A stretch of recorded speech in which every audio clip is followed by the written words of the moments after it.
Good morning दोस्तों, SMTV पे एक बार फिर आप लोगों का बहुत बहुत स्वागत है। और आज मैं आप लोगों को एक ऐसी अनफॉर्चुनेट स्टोरी मैं बताने जा रहा हूँ, एक ऐसी अनफॉर्चुनेट इंसिडेंट बताने वाला हूँ जो कि एक हिस्ट्री है एक दुनिया के लिए। और इस इंसिडेंट पे बहुत सारी मूवीज़ बन चुकी हैं, बहुत सारी डॉक्यूमेंट्रीज़ बन चुकी हैं जो कि आप लोगों ने देखा होगा। जी हाँ दोस्तों, मैं बात कर रहा हूँ टाइटैनिक शिप की। और ये जहाज़ दुनिया का सबसे बड़ा जहाज़ था और इसको बनाने में काफ़ी टाइम लगा, काफ़ी पैसे खर्च हुए। तो दोस्तों, इसी के बारे में मैं आप लोगों को आज पूरी जानकारी दूंगा और कैसे ये जहाज़ डूबा और कैसे कितने लोग मरे और कितनी मेहनत लगा इसको बनाने में। तो सारी जानकारियाँ दोस्तों मैं आप लोगों को दूंगा। वीडियो काफ़ी इंटरेस्टिंग है, वीडियो पूरी एंड तक ज़रूर देखिएगा। तो चलिए दोस्तों, without wasting a time let's begin the video. दोस्तों, टाइटैनिक शिप एक ऐसा जहाज़ था जिसका कहना ये था, सभी लोगों का कहना ये था, जो सारे एक्सपर्ट्स थे, जिन लोगों ने काफ़ी मेहनत की, उन लोगों का ये कहना था कि ये कभी डूबेगा नहीं। बट ऐसा अनफॉर्चुनेट था कि ये दुनिया का सबसे पहला बड़ा जहाज़ होने के बावजूद ये अपना पहला सफ़र पूरा नहीं कर पाया और ये उसका आखिरी सफ़र बन गया और ये एक इतिहास बन गया। ये बहुत बड़ा एक इंसिडेंट है। तो दोस्तों, सबसे पहले हम बात ये करते हैं कि टाइटैनिक शिप के जो ऑनर हैं उनका नाम क्या है। तो दोस्तों, सबसे पहले मैं ये बता दूं आपको कि उनके जो ऑनर थे उनका नाम था जोसेफ ब्रूस इसमे उनका नाम था।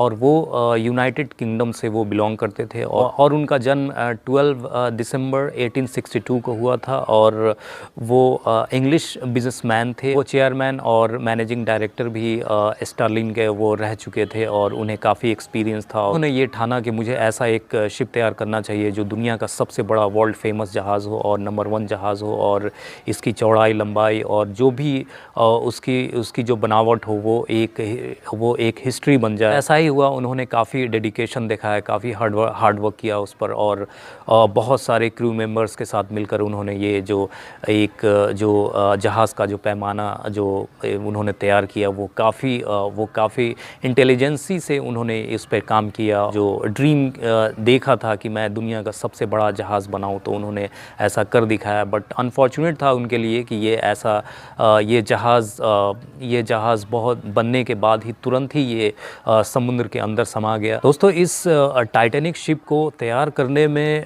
26 महीने लग गए और 3000 लोगों का जो हार्ड वर्क था वो लगा इसमें और काफ़ी इसमें मेहनत आई। और तब जाकर ये जो है टाइटैनिक शिप तैयार हुआ और ये 17 मंजिला इमारत जितनी ऊंची ये टाइटैनिक शिप थी। और इसमें जो है लोगों की जो कैपेसिटी थी, वो बैठने की, जो डेस्टिनेशन तक पहुंचाने की जो क्षमता थी, वो 3500 लोगों को डेस्टिनेशन तक पहुंचाने की इसकी जो एक क्षमता थी। और दोस्तों, जब ये टाइटैनिक शिप तैयार हुआ तब ये बेलफास्ट आयरलैंड में ये तैयार हुआ और इसको देखने के लिए 1 लाख लोग जुट गए, भीड़ जमा हुई और लोगों के अंदर काफ़ी एक एक्साइटमेंट था कि ये इतना बड़ा जहाज़ को देखना भी एक बहुत बड़ी बात थी। टाइटैनिक शिप जो है वो फाइनली 31 मार्च 1909 को इसका जो स्ट्रक्चर है वो पूरी तरीके से तैयार हुआ और फाइनली ये 10 अप्रैल 1912 को ये तैयार था अपना पहला सफ़र पूरा करने के लिए। और फाइनली टाइटैनिक शिप जो है वो साउथहैम्पटन इंग्लैंड से वो रवाना होने के लिए जो अपना पहला सफ़र था वो शुरू करने के लिए तैयार था। और दोस्तों, 4 दिन तक ये इसका जो एक डेस्टिनेशन था, जो ट्रैवल था, वो बहुत ही ईज़िली, बहुत ही स्मूथली चल रहा था। बट चौथे दिन ही 14 अप्रैल 1912 को ये एक आइसबर्ग से जा टकराया और उसके बाद धीरे धीरे उसके अंदर पानी भरना शुरू हो गया और काफ़ी अफरा तफरी मच गई और उसमें 1517 लोगों की जान गई और बहुत सारे लोगों को उसमें बचाया गया। नॉर्थ अटलांटिक में जो घटना घटी थी, ये अब तक की सबसे अनफॉर्चुनेट से टेरिबल इंसिडेंट इसे कहा गया है। जो कि दोस्तों, इस जहाज़ की जो खूबियाँ थी वो कोई इमेजिन भी नहीं कर सकता था कि इतना बड़ा जहाज़ भी बनाया जा सकता है। और इस जहाज़ की जो लंबाई थी वो 882 फीट लंबी थी और ऊंचाई की बात करें तो 175 फीट ऊंची ये एक इमारत थी।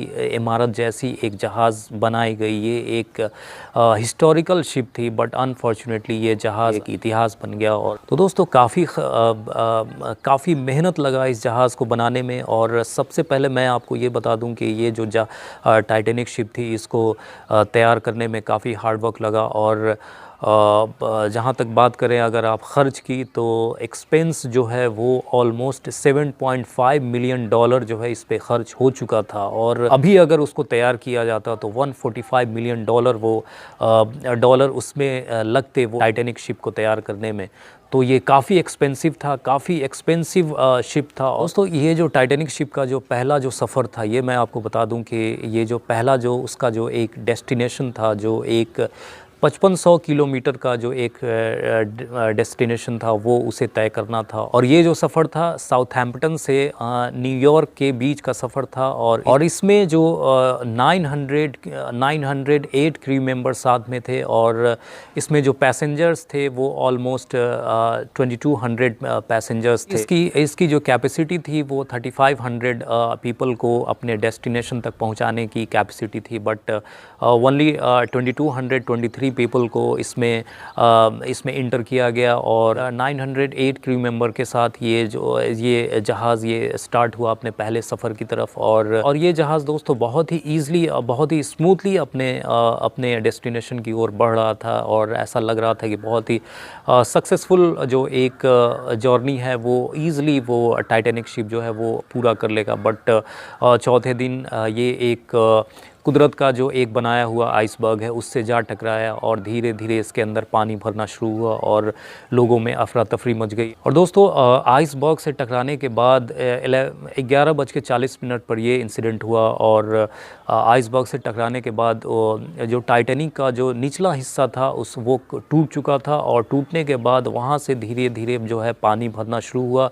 टाइटैनिक शिप के अंदर। और वहाँ से जो समुद्र का जो पानी था उसने जो है पूरी तरीके से टाइटैनिक शिप को जो है उस टाइटैनिक शिप पर कब्ज़ा कर लिया। और डूबते लोगों को बचाने के लिए लाइफ बोट का भी यूज़ किया गया। बट पानी इतना ज़्यादा भर चुका था उसके अंदर कि सारे लोगों को बचाना इम्पॉसिबल था। बट अफरा तफरी मचा जब टाइटैनिक शिप जो है वो डूबने लगा, तब लाइफ बोट का इस्तेमाल किया जाने लगा और लोगों को बचाया जाने लगा। और ये भी काफ़ी अनफॉर्चुनेट था कि जब टाइटैनिक शिप जब तैयार हुआ तो उसके लिए 64 लाइफ बोट जो है वो डिज़ाइन किया गया था। बट जब ये पहला सफ़र इसने जब शुरू किया था तो ओनली 20 लाइफ बोट जो है वो इंक्लूड किया गया टाइटैनिक शिप के ऊपर। और ये बहुत ही अनफॉर्चुनेट था। और जिसके चलते ऐसा हुआ कि ज़्यादातर लोगों को नहीं बचाया जा सका। और सिर्फ जो है 700 पीपल को जो है वहाँ से बचाया गया लाइफ बोट के ज़रिए। और 1500 पीपल की जो है जान चली गई। वो इतना टाइम नहीं था कि वो एक लाइफ बोट पर बहुत सारे लोगों को बचाया जा सके। और जैसा कि मैंने आपको पहले बताया कि इस हादसे में जो है 1500 लोगों की मारे जाने की खबर थी। और सबसे ज़्यादा इसमें जो लोग मारे गए वो पुरुष ही थे, क्योंकि प्रोटोकॉल के तहत जो है वो लेडीज़ को और किड्स को वो सबसे पहले बचाया गया। और जो फर्स्ट क्लास के जो टिकट्स जिन लोगों ने ले रखा था उनको 60% उन लोगों को बचाया गया, क्योंकि जो लाइफ बोट था वो उनके काफ़ी करीब था। और सेकंड क्लास वालों के लिए जो है वो 25% लोगों को बचाया जाने लगा। तो थर्ड क्लास के जो पैसेंजर थे उनको जैसा कि हिस्ट्री है कि उनको लाइफ बोट तक पहुंचने नहीं दिया गया। तो ये काफ़ी अनफॉर्चुनेट था।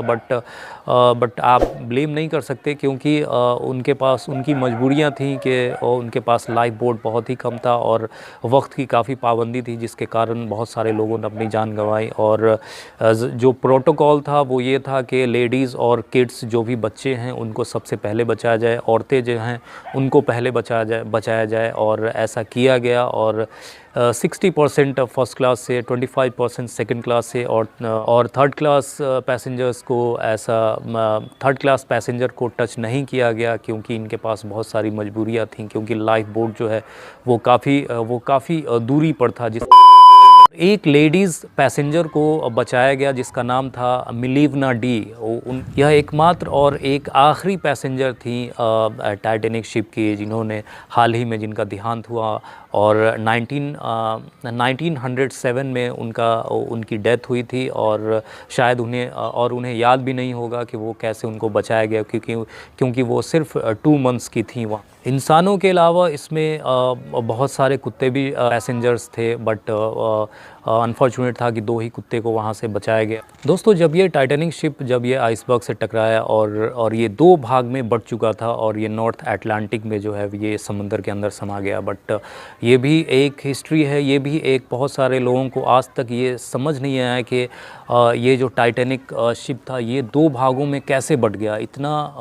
इतना विशाल, इतना लग्जरी, इतना स्ट्रॉन्ग कैपेसिटी वाला जो ये शिप था, इसको बनाया गया, जो डेकोरेशन किया गया, जो इसका जो स्ट्रक्चर जो तैयार किया गया, इसका जो इंफ्रास्ट्रक्चर तैयार किया गया, वो इतना ईज़िली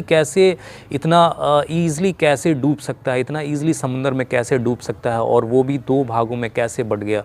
तो ये भी एक बहुत बड़ा रहस्य है और बहुत से लोगों को समझ नहीं आया कि ये आखिर हुआ तो कैसे हुआ। और दोस्तों 73 साल इसको लग गए, इसको टाइटैनिक शिप को ढूंढने में, कि आखिर वो नॉर्थ अटलांटिक में जो शिप जो है वो समा गया। वो 1912 को ये जहाज़ ने अपना पहला सफ़र शुरू किया था और 1985 में इसे ढूंढा गया और काफ़ी लोग परेशान थे कि आखिर जब ये टाइटैनिक शिप वो नॉर्थ अटलांटिक के समंदर में समा गया तो बहुत सारे लोगों ने इस पर रिसर्च करना शुरू किया, बट ये फाइंड आउट नहीं हो पाया था। बट फाइनली 1985 को ये उसका टाइटैनिक का जो टुकड़ा था वो 1985 को ये फाइंड आउट किया गया और ये 73 साल लग गए इसको ढूंढने में कि ये उसका जो टाइटैनिक का जो वो शिप का जो टुकड़ा था वो किधर गया।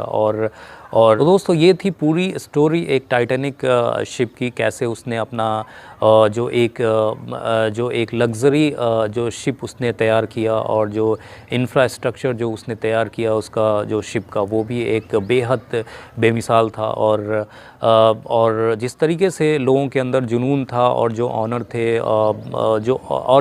थे उस टाइटैनिक शिप के, उनके अंदर एक लगन था, डेडिकेशन था कि मैं एक हिस्ट्री कायम करूं। और बट वाकई एक ये हिस्ट्री बन गया और ये हिस्ट्री तो ज़रूर था, बहुत बड़ा शिप था, बहुत बड़ा जहाज़ था, बट हिस्ट्री ऐसे तैयार हुआ कि दुनिया का ये पहला जहाज़ अपना पहले सफ़र में शुरू हुआ और ये उसका जो पहला सफ़र था वो उसका आखिरी सफ़र बनकर रह गया। तो ये एक बहुत बड़ा हिस्ट्री था और पहले ही सफ़र में उसने 1500 लोगों की जान ले ली। और दोस्तों टाइटैनिक शिप जो है वो एक छोटा मोटा कोई इंसिडेंट नहीं था, ये बहुत बड़ा इंसिडेंट था और इस पे लगभग बहुत सारी फ़िल्में आ चुकी हैं, बहुत सारी डॉक्यूमेंट्रीज़ बन चुकी है। और मैंने 1997 में जो मूवीज़ आई थी हॉलीवुड की टाइटैनिक, उसको मैंने देखा है, बट बहुत सारी चीज़ें उस पर क्लियर नहीं है, बहुत सारी चीज़ें जो हैं वो रियलिस्टिक नहीं है। बट आई थिंक इंटरटेन के लिए ये बहुत ही अच्छा है और आप ऐसा अपने आप को काफ़ी इंटरटेन कर सकते हैं और आप काफ़ी पैशनेट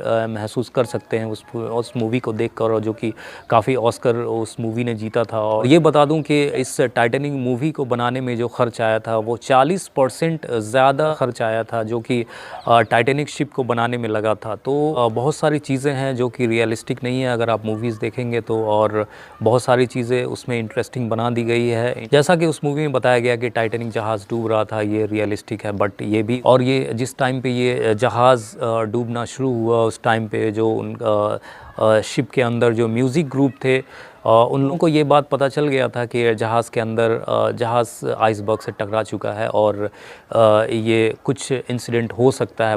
एक लव स्टोरी जो दिखाई गई वो कहीं से रियलिस्टिक नहीं है, वो कहीं से आपको हिस्ट्री से मेल नहीं खाता है, बट ये एक बहुत ही अनफॉर्चुनेट इंसिडेंट था और ये एक हिस्ट्री बनकर रह गया। आज भी एक बहुत बड़ा हिस्ट्री है, बहुत सारी फिल्म्स, बहुत सारी डॉक्यूमेंट्री इस पर बन चुकी है। बट तो दोस्तों आज के लिए इतना ही। उम्मीद करते हैं कि आज का जो मेरा टॉपिक था वो आप लोगों को इंटरेस्टिंग लगा होगा, पसंद आया होगा। पसंद आया हो तो लाइक कीजिए, शेयर कीजिए और सब्सक्राइब कीजिए। तब तक के लिए गुड बाय एंड खुदा हाफिज़।